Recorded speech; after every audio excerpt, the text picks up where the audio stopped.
All right, I want to continue our discussion about moments. In the last video, we really just gave an introductory example to what a moment was. We said a moment was the tendency which a force has to rotate a body about a particular axis. And we used the illustration of a person putting a force on a pipe wrench, and they applied their force perpendicular to the handle, and they applied it at a distance d away from this axis about which the pipe would have the tendency to rotate. And we said the moment was really just F times d. Let's generalize this now by looking at a more generalized scenario. So we have some body, and we're looking at this really in a two-dimensional type sense here, and there's a force applied to this body. It has some magnitude F, and we can see here that it has some line of action in space.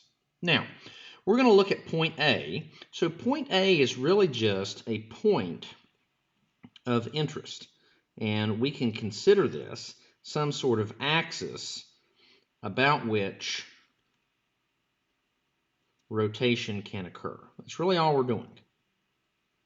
All right, you could pick any point that you want. You could pick a point that's on the body, the way we've done here with point A, but you could pick a point that is off the body as well. It doesn't have to be on the object. You can go anywhere you want and do this. Remember, this tendency to rotate can occur about any line as long as it doesn't intersect or is parallel. Now, we are specifically considering this axis here, OO. And you'll note that the way this is shown, this axis OO is perpendicular to the plane in which F acts. So we're taking an axis perpendicular to this plane.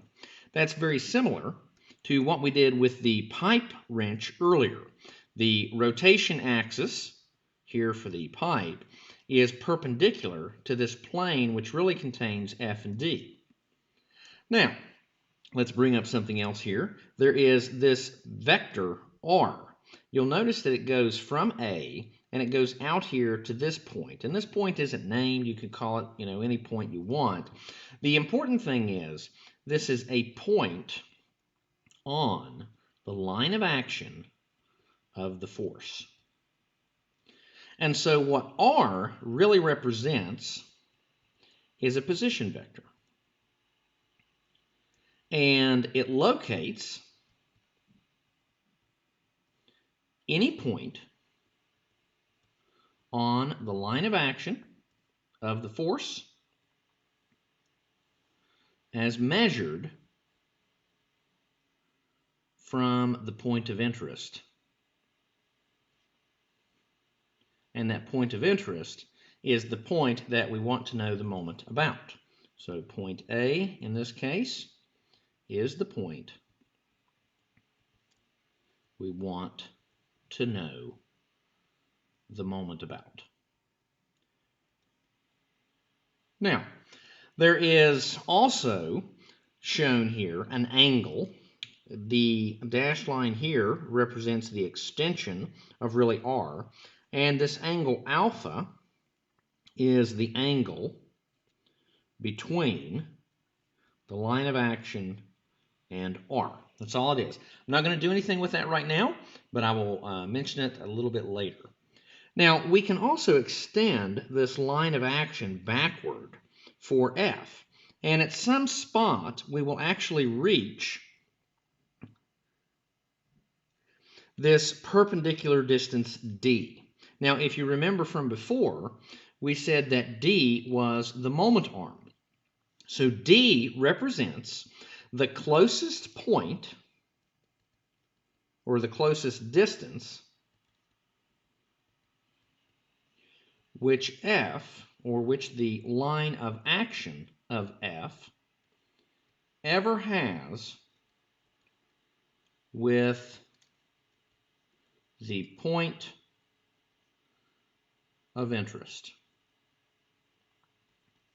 There's no other spot on the line of action where F is closer to point A. And so that distance is going to be a perpendicular distance, And if you want to know the moment that the force creates about point A, then in magnitude, it's F times D. Now, it's important to point out that this moment is actually a vector. And you see the vector here. It's shown a little bit different than a force vector. It has an arrowhead, just like a regular vector would, but it also has a sense of rotation with it. And the sense of rotation for the moment vector is established by the direction which F would tend to rotate the body.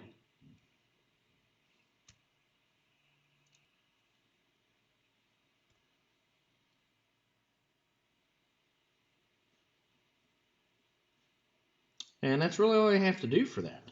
And so this force, if you applied it here, let's say this was a hinge or a pivot here, then if you pushed on this side of that pivot, then you know that the plate would want to rotate around in that direction. And so the sense of the moment would match that direction. Now, in order to actually show this, what we use is something called the right-hand rule. Now, we mentioned this previously when I talked about how to execute a cross-product formulation. That's the first time that you've seen it. So we've let a little bit of, of the cat out of the bag here. But you do the right-hand rule in order to show this. Now, the way this works is you put the fingers of your right hand in the direction of the force F, and you just curl your fingers along with the direction of rotation that F would tend to make the plate. And then your thumb will point in the sense of the moment M. So we know that F is in this direction. And as we curl our fingers on our right hand in the direction of rotation that F would create, your thumb, positioned perpendicular to your fingers, will give you the direction of M. So note that M is perpendicular to the plane which contains R and F. And then it has a sense of rotation established by this right-hand rule. You could look at this sort of from above. We've shown an isometric view here in figure B, but if you were to look at it from above, you can see it a little bit differently. It would be hard to see the head of the arrow because we're now looking at it head on, so that it's coming up out of the screen here as you view it, or out of the page here. And so the moment would be, in this sense, a counterclockwise type rotation in magnitude of F times D, where you can clearly see D as that perpendicular distance between the line of action of F and point A. So that is the direction in which the moment is headed. That is the magnitude which the moment has. There is one other thing that you need to consider here, and that is also the sign of the moment. And what I mean by that is whether it is positive or negative. And it is important that you establish a sign convention for your moments, because a given problem might have you compute the moment about a specific point made by 3 or 4 forces. And so while some of them might be in this counterclockwise sense, others might produce a moment in a different direction that would be a clockwise sense. And so in 2 dimensions, we only have to deal with counterclockwise rotations or clockwise rotations. The way we typically show the sign convention is by the inclusion of a rotational arrow at our coordinate system, and then we indicate plus or minus. So this one is showing that a counterclockwise moment is considered positive. That would mean if a force produced a clockwise rotation, it would be negative. So most often you will take counterclockwise positive.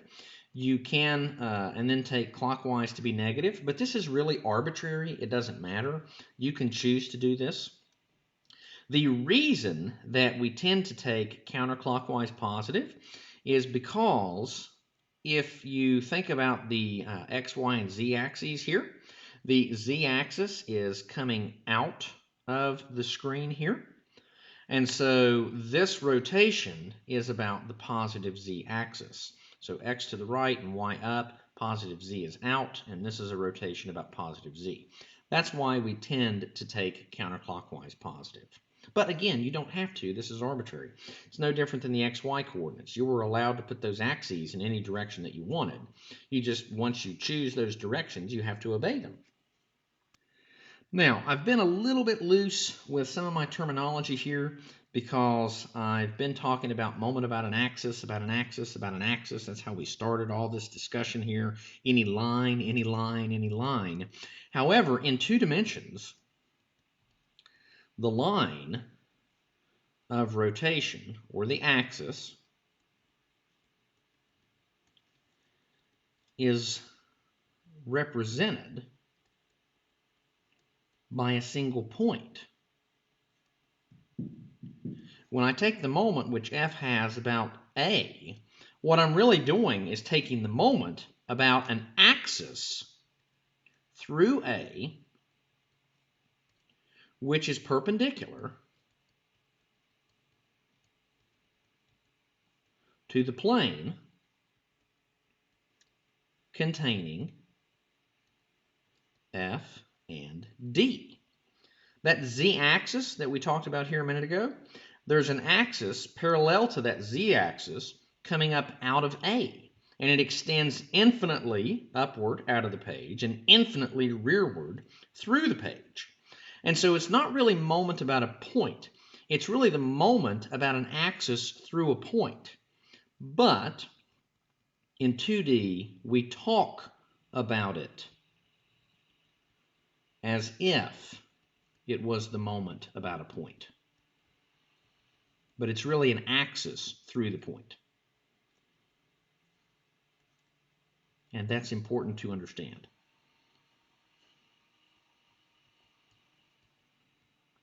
Okay. Only one more thing here that I really need to discuss with you. And actually two things here. One, this moment is considered a sliding vector because you can move it along the axis of rotation. All right, so anywhere on this line that extends infinitely upward and infinitely rearward, you can extend it along, okay? So anywhere along axis OO. The moment is a vector. This is a vector quantity. I'll deal with that more explicitly in the next video. But the important thing is it will obey all vector rules of operation that we've discussed previously. The last thing I want to mention here are the units for the moment. So if you think about the equation, it's m is f times d in magnitude. We've established sign convention here and direction and all of that. But it's f times d, so the units have to be a force times a distance. So in the SI system, this is going to be a Newton times a meter. And in the US system, this is going to be a pound times a foot. Now, you can certainly have other dimensions here. You could also have pound times an inch. You could have Newton millimeters. You could have, kips miles. Now, nobody would do that. A kip, if you'll remember, is 1,000 pounds. But it's a force times a distance. And that's really the only thing that you have as far as the units go. These are sort of the standard ones, Newton meter and pound foot for the moment. All right, that's all I want to say about the moment. Just sort of a recap here. It's still F times D as far as the magnitude is concerned. It winds up being a vector that is represented with a sense of rotation. It looks similar to an arrow with a little arrow of rotation around it in an isometric view, and it looks like just a circular or a rotational vector from a two-dimensional perspective. This is how they're shown many, many times. It does have a direction that is perpendicular to the plane which contains the distance d and the force F.